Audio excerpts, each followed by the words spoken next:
네, 오늘 말씀 제목은요, 우리 자기 의로움 벗겨내기라는 제목입니다.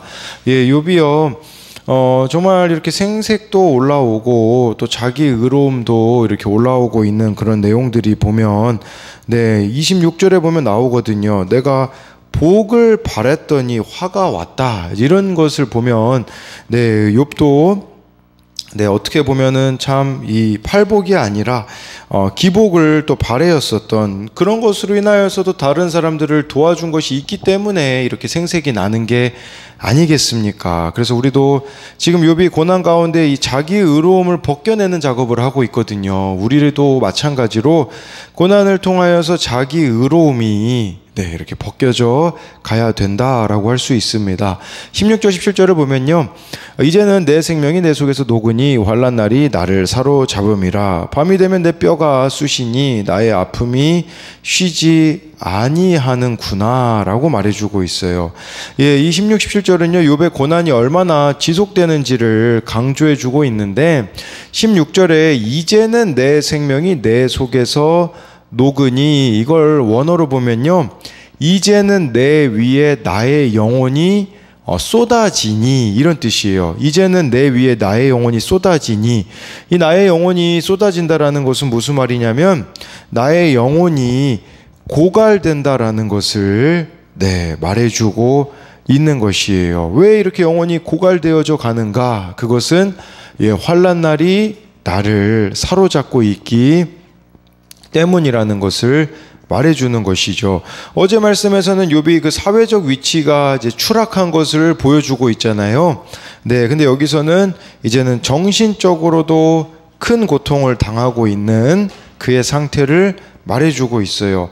17절에요. 밤이 되면 내 뼈가 쑤시니, 이거는 좀 두 가지로 이렇게 원어로 보면 두 가지가 있더라고요. 하나는 밤에 내 뼈가 나를 찌르니, 이제 이런 막 그 뼈가 막 나를 그 갉아먹는 것 같은 그런 표현이라고도 볼 수가 있고요. 두 번째는요, 밤에 내 뼈가 나에게서 빠지니, 이런 의미로도 볼 수가 있어요. 그냥 뼈를 갉아먹는 거, 또 뼈가 빠지는 것과 같은 그런 고난을 밤마다 겪고 있다라는 것을 말해주고 있는 것이죠. 왜냐하면 쉴 틈이 없어 보이지 않겠습니까? 왜냐하면 몸에는 고통이 있죠. 주변 사람들의 비방이 있죠. 정말 이렇게 쉬지 못하는 것과 같은 고통 가운데 둘러싸여 있었다라는 것이죠. 그래서 이것에 대한 적용도요, 생명이 녹는 것과 같은 고통으로 환난에 사로잡힌 것 같은 사건은 무엇입니까? 18절 19절에요. 그가 큰 능력으로 나의 옷을 떨쳐버리시며 나의 옷깃처럼 나를 휘어 잡으시는구나. 하나님이 나를 진흙 가운데 던지셨고 나를 티끌과 재 같게 하셨구나 라고 이렇게 말씀해주고 있어요. 그래서 욥은 이 모든 고난이, 이 고난의 원천이 하나님으로부터 왔다라는 것을 말하고 있어요. 그래서 18절에 그가 큰 능력으로 나의 옷을 떨쳐버리시며, 이것은요 이런 의미예요. 원어로 보면 많은 힘에 나의 옷이 변하였다, 이런 의미예요. 많은 힘에 의해서 옷이 변했다라는 것은 무슨 말이냐면 어떤 큰 힘에 의해서, 그러니까 하나님에 의해서 자기가 옷을 이제 완전히 그냥 갈아입게 되었다, 그런 뜻이거든요. 그러니까 나는 진짜 변하고 싶지 않거든요. 근데 하나님이 나를 강제로 변하게 하셨다, 이제 그런 의미가 될 수가 있다라고 볼 수가 있는 것이죠. 근데 이거를 좀 우리가 반대로 우리들에게 좀 가지고 와봤으면 좋겠어요. 나는 어떻습니까? 나는 진짜 하나님 안에서 변해가고 있습니까? 우리가 이걸 성화라고 하잖아요. 성화. 그런데 나의 고집이, 나의 신념이, 나의 생각이 너무 강해가지고요, 그게 안 깨지기 때문에 우리들에게도 고난과 같은 사건이 있지는 않은가를 돌아봐야 된다라는 것이에요. 정말 내가 너무나 황소고집이지는 않는가? 그래서 이런 부분들도 예, 볼 수가 있는 것이겠죠. 예, 그러면서 여기 19절에 보면요, 마치 하나님이 욥하고 씨름하고 있는 모습을 보여주고 있어요. 그래서 막 이 삿발을 잡고서는 마치 집어 던지시는 것 같은, 그래서 진흙탕에 내팽개져 티끌과 재처럼 이렇게 비천한 존재가 되었다라고 고백하고 있는 것이겠죠. 네, 욥은 이렇게 내팽개쳐지고 있는, 이것은 지금 욥이 온몸에 종기가 나서, 쉽게 말씀드리면요, 옷도 제대로 입지 못하고 재 가운데 앉아 질그릇 조각으로 몸을 긁는 자신의 상황을 이렇게 표현한 것이라고 볼 수가 있어요. 20절부터 23절을 보면요, 내가 주께 부르짖으나 주께서 대답하지 아니하시오며 내가 섰사오나 주께서 나를 돌아보지 아니하시나이다. 주께서 돌이켜 내게 잔혹하게 하시고 힘 있는 손으로 나를 대적하시나이다. 나를 바람 위에 들어 불려가게 하시며 무서운 힘으로 나를 던져 버리시나이다. 내가 아나이다. 주께서 나를 죽게 하사 모든 생물을 위하여 정한 집으로 돌려 보내시리이다 라고 말해주고 있어요. 네, 여기서 내가 주께 부르짖으나, 이제 지금 이 욥기 29장부터 31장까지가 이제 욥의 그런 독백이거든요. 근데 욥이 하나님을 향해서 유일하게 직접 말하고 있는 부분이 20절부터 23절이 직접 하나님한테 말하는 거거든요. 근데 여기 주께 부르짖으나 하나님 앞에 끊임없이 부르짖고 있어요. 그런데 여기서 좀 번역이 좀 잘못된 게 있어요. 20절에 주께서 대답하지 아니하시오며 주께서 나를 돌아보지 아니하시나이다. 근데 이게 주께서가 아니라 원어로 보면요, 당신은 이라는 뜻이에요. 그러니까 하나님에 대한 그 원망이 있는 부분인 거죠. 당신은 나에게 대답 안 하시며 당신은 나를 돌아보지 아니하십니까? 라고 이렇게 20절에서 말하고 있는 것이에요. 그러니까 하나님은 침묵하시는 거겠죠. 욥의 입장에서 보면요. 그럼에도 불구하고 욥의 귀한 점은 무엇입니까? 욥의 귀한 점이라고 할 수 있는 것은 이런 원망조차도 하나님께 하고 있다라는 것은 이 모든 일의 근원이 하나님의 주권에 있음을 믿고 있다라는 것이에요. 이렇게 말할 수 있는 이유는 뭐냐면요, 우리는요 이 정도 되면 어떻게 했을까요? 아마 하나님 욕하고 죽으라는 그 아내와 이혼했을 거예요. 근데 욥은요 이혼 안 했거든요. 이 정도 되면 하나님 그냥 떠나 살지 않겠습니까? 내 멋대로 살지 않겠습니까? 그런데 욥은요 하나님을 떠나지 않았다라는 것을 보여주고 있는 것이에요. 그러니까 그 울타리를 벗어나지 않는다라는 부분을 우리가 좀 생각해 봐야 되는 거겠죠. 힘들다고 할지라도요, 내가 머물러야 되는 울타리를 벗어나지 않는 거, 그게 진짜 신앙 고백이 아니겠습니까?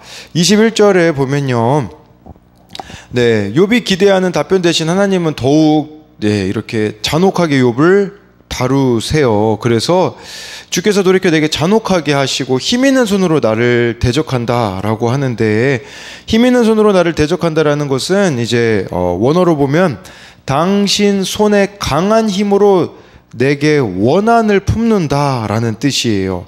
하나님이 힘을 다해서 욥에게 원한을 품고 행동하시는 것처럼 지금 욥은 느끼고 있다라는 거죠.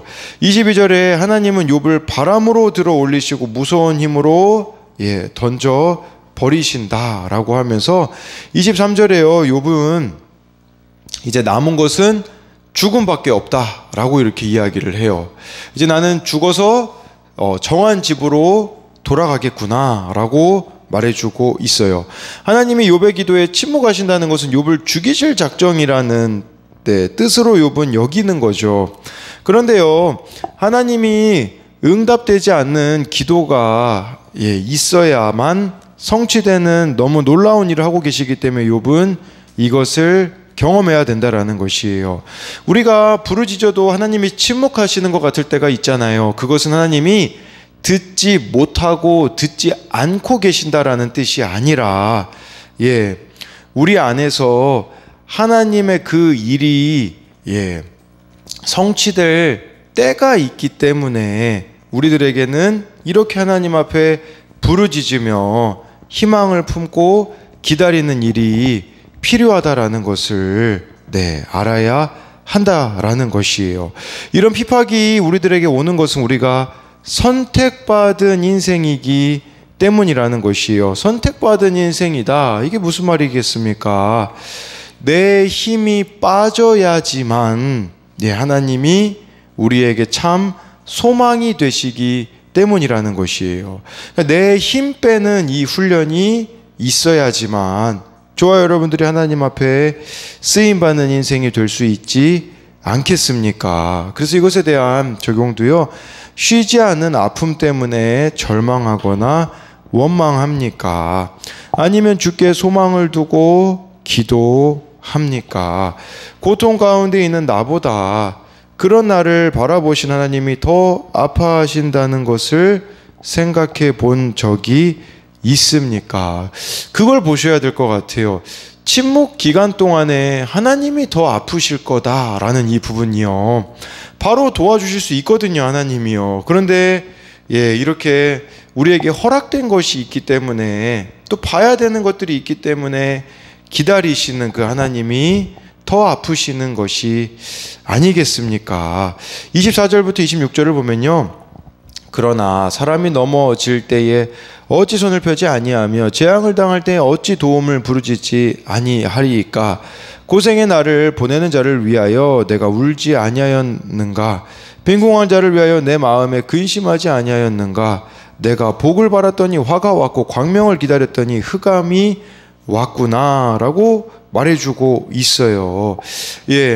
여기서 그러나, 이게 그러나가 아니라요. 사실 이게 원어로 보면 그럼에도 불구하고 이런 뜻이에요. 이게 그럼에도 불구하고 하나님이 자신을 죽이기로 작정했을지라도 살려달라고 하나님 앞에 소리 지를 수밖에 없다라는 거예요. 그러니까 이게 하나님이 어떻게 보면 욥에게는 원망스러운 대상이잖아요. 근데 그럼에도 불구하고 하나님한테 외칠 수밖에 없다라고 말하는 거죠. 왜 외칠 수밖에 없냐면 여기서 사람이 넘어질 때에 이 부분이 그런 넘어질 때라는 말이 폐허라는 의미가 있거든요. 폐허. 그러니까 무슨 말이냐면 욥은 자신을 폐허, 지금 돌 무더기로 비유하고 있어요. 그러니까 내가 돌 무더기, 이 폐허, 만신창이가 되어서 하나님한테 참 도움의 손길을 내밀 수밖에 없다라는 것을 말해주고 있는 것이겠죠. 25절에는요. 고생의 나를 위하여 보는 자를 내가 울지 아니하였는가? 빈궁한 자를 위하여 내 마음에 근심하지 아니하였는가? 이제부터는요. 조금 욥이 이제 공로가 막 생각나기 시작하는 거예요. 아니 하나님, 제가 좀 가난한 사람들 돕지 않았습니까? 빈궁한 사람들 도와줬잖아요. 힘든 사람들 도와줬잖아요. 이 막 공로와 생색이 지금부터 막 올라오기 시작하는 것이죠. 그러니까 이렇게 밑바닥을 치고 있으니까요. 그 마음 가운데 있는 밑바닥이 드디어 드러나고 있는 거예요. 겉으로는요, 막 사람들, 나 하나님한테 복 받았으니까 도와줬지, 이런 거 있었겠지만, 고난이 오자 왜 도와줬는지가 지금 보면 나오고 있는 것이죠. 그래서 그 마음 밑바닥에 있는 것을 드디어 꺼내기 시작해요. 26절에 보니까 왜 내가 다른 사람을 도왔냐? 나와 있잖아요. 내가 복을 바랬다. 근데 화가 왔고 광명을 기다렸더니 흑암이 왔다라는 것은 무슨 말이냐면 바로 욥은 어떤 대가를 바라며 기복의 마음으로 하나님과 사람들을 섬겼다라는 것이에요. 우리가 이걸 기복이라고 하잖아요. 대가를 바라고 섬기는 것을 말하는 것인데요. 여러분, 왜 우리가 생색이 날까요? 바로 대가를 바라고 섬기기 때문이라는 거죠.